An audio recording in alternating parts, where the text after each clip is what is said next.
নমস্কার, দেখছেন talk to Bangla. আমি অভিষেক রয়েছে আপনাদের সাথে। এই মুহূর্তে যে খবর নিয়ে উপস্থিত হয়েছে, আপনারা জানেন যে ককরোচ জনতা পার্টি গতকাল যন্তর মন্তরে একদম 20 তারিখ সরাসরি তাদের প্রোটেস্ট ছিল এবং প্রোটেস্ট শেষ হওয়ার কথা ছিল বিকেল 5টায়, কিন্তু সেই প্রোটেস্ট এখনো পর্যন্ত চলছে এবং পুলিশের সঙ্গে কিন্তু বেশ খানিকটা একটা টাসল চলছে যে শেষ পর্যন্ত কে এই যে প্রোটেস্ট থেকে বেরিয়ে যায়। পুলিশ এখনো পর্যন্ত তাদের গায়ে হাত তোলেনি।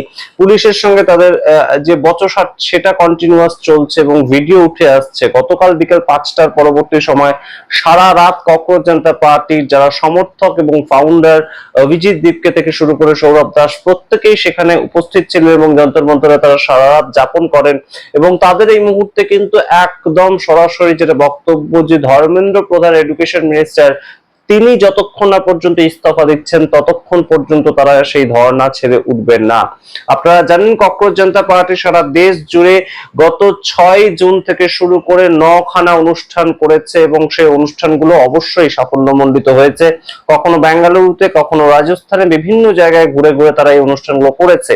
তো সেই যে একটা জনমত তৈরি করা, সেটা শেষ দিনটা ছিল 20শে জুন এবং 20শে জুন আমরা গতকাল দেখতে পেয়েছি ককরোচ জনতা পার্টি তাদের পক্ষ থেকে যন্তর মন্তরে দিল্লিতে একদম সরাসরি মানুষজন আসেন, সাপোর্টাররা আসেন এবং সেখানে এসে তারা প্রোটেস্ট দেখাতে শুরু করেন। কিন্তু বিকেল 5টা বেজে গেলেও আমরা দেখতে পাই বিকেল 6টা, বিকেল 7টা কোনো সময় তারা ওঠেন না এবং সারা রাত সেখানেই থাকেন। কিন্তু গুরুত্বপূর্ণ যে প্রেক্ষাপটটা তৈরি হয় যে ইলেকট্রিক কেটে দেওয়া হয় সেখানে এবং তার সঙ্গে জল সরবরাহ বন্ধ করা হয় এবং তার সঙ্গে ওয়াশরুম পর্যন্ত যেতে দেওয়া হয় না, অর্থাৎ ওয়াশরুম পর্যন্ত তুলে নিয়ে যাওয়া হয়। সেখানে যে টয়লেট গুলো তৈরি করা হয়েছিল সেগুলো পর্যন্ত বন্ধ করে দেওয়া হয়। অর্থাৎ কোথাও গিয়ে একটা একদম আন্দোলনকে সামনের থেকে লাঠিচার্জ না করে, জলকামান ইউজ না করে তাদের কোথাও গিয়ে একটা তুলে দেওয়ার চেষ্টা চলছে। কিন্তু অবশ্যই সারা রাত যেভাবে ছাত্রছাত্রীরা, স্টুডেন্টরা, ককরোচ জনতা পার্টির সমর্থকরা তারা একদম রীতিমতন বসে রইলেন এবং তাদের মেজাজটা একটাই রইল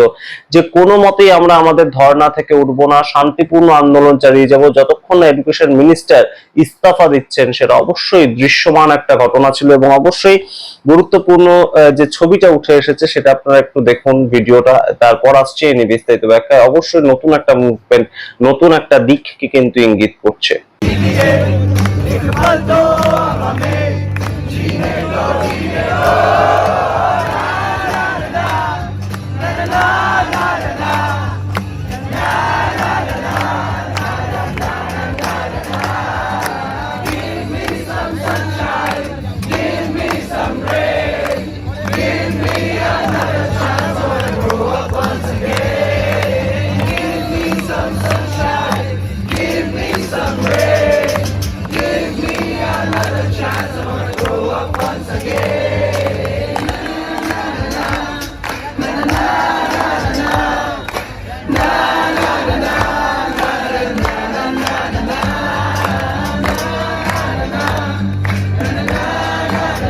আপনারা দেখলেন সেই মুহূর্তের ছবি। তারপর এবার আপনাদের সামনে ব্যাখ্যা করি যে কার কথায় লাইট এবং জল বন্ধ করা হলো। এই প্রশ্ন তুলেছেন অভিজিৎ দীপকে। তিনি বলছেন এই যে লাইট এবং জল এখানে বন্ধ করে দেওয়া হলো সেটা কি হোম মিনিস্টার ডাইরেকশন দিয়েছেন নাকি prime minister Narendra Modi direction দিয়েছেন? কার কথায় এই ধরনের কাজ করা হলো তিনি একদম মাইকের মাধ্যমে প্রচার করছেন এবং সেটার কিন্তু একটা জনমত তৈরি করছেন যে এই মুহূর্তে তাদের যে প্রবলেম গুলো সেখানে ফেস করতে হচ্ছে সেটা কখনোই সুগঠিত ভাবে কিন্তু একটা আন্দোলন করার পরিবেশ নয়। অর্থাৎ 6 জুন যে আন্দোলনটা শুরু হয়েছিল এবং তাদেরকে প্রোটেস্ট করার জন্য পারমিশন দেওয়া হয়েছিল, দেশের যুব সমাজ একটা আন্দোলন করতে পারে এবং সেখান থেকেই তাদের সরাসরি এই আন্দোলনের সামগ্রিক প্রেক্ষাপটটা তৈরি হতেই পারে। কিন্তু সেই মেজাজটা কিন্তু এখন আর নেই এবং সেখান থেকেই এই মুহূর্তে কিন্তু একটা তৈরি হচ্ছে সমস্যা, যেটা রীতিমতন জল বন্ধ করে দেয়া, ইলেকট্রিসিটি বন্ধ করে দেয়া। কি বলছেন অভিজিৎ দীপকে শুনুন, তারপর আসছি এই নিয়ে বিস্তারিত ব্যাখ্যায় যে কেন এই আন্দোলনটা এই মুহূর্তে আরো গুরুতর হয়ে উঠেছে।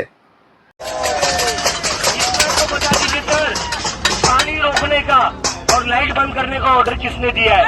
मैं उनसे रिक्वेस्ट कर लेता हूँ। मैं समझता हूँ आप लोग उनके अगेंस्ट नहीं जा सकते। मैं समझता हूँ आप लोग उनके ऑर्डर को बाईपास नहीं कर सकते। आप मुझे बस नाम बता दीजिए, क्या प्राइम मिनिस्टर ने बोला है पानी बंद करने के लिए? क्या प्राइम मिनिस्टर ने बोला है लाइट बंद करने के लिए? क्या होम मिनिस्टर ने बोला है पानी और लाइट बंद करने के लिए? आप मुझे बता दीजिए, मैं उनसे रिक्वेस्ट कर लूंगा, आप पर कोई डिफिकल्टी नहीं आने दूंगा सर। आपकी ड्यूटी नहीं जाएगी, मेरी जिम्मेदारी है। मैं उनसे रिक्वेस्ट कर लूंगा, बस नाम बता दीजिए, या प्राइम मिनिस्टर है, या होम मिनिस्टर है, या एजुकेशन मिनिस्टर है, या दिल्ली की चीफ मिनिस्टर है, नाम बता दीजिए सर।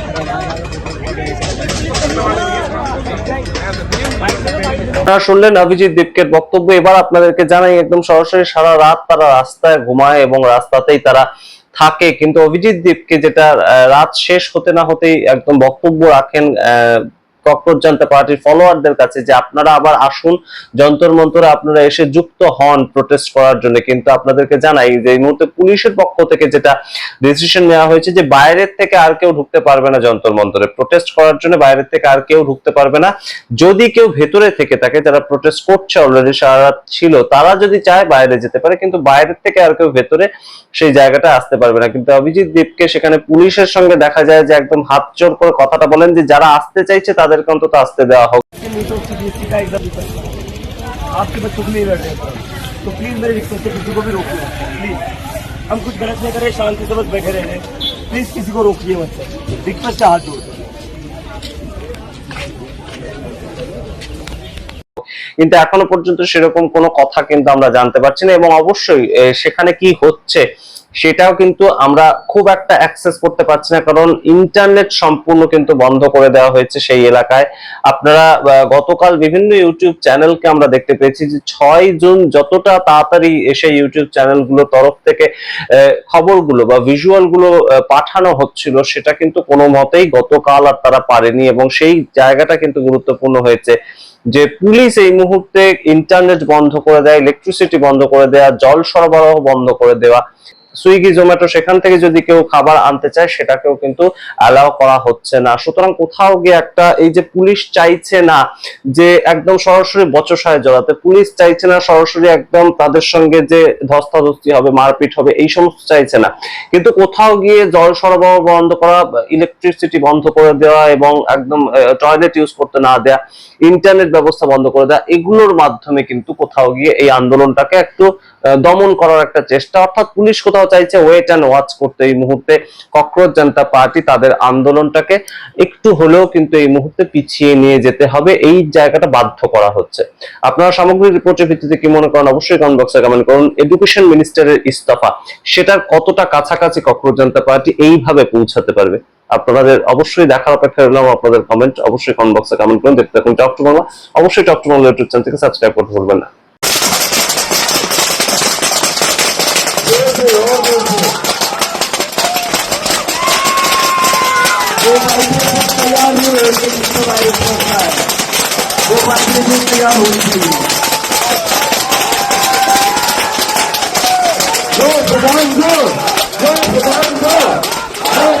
Go,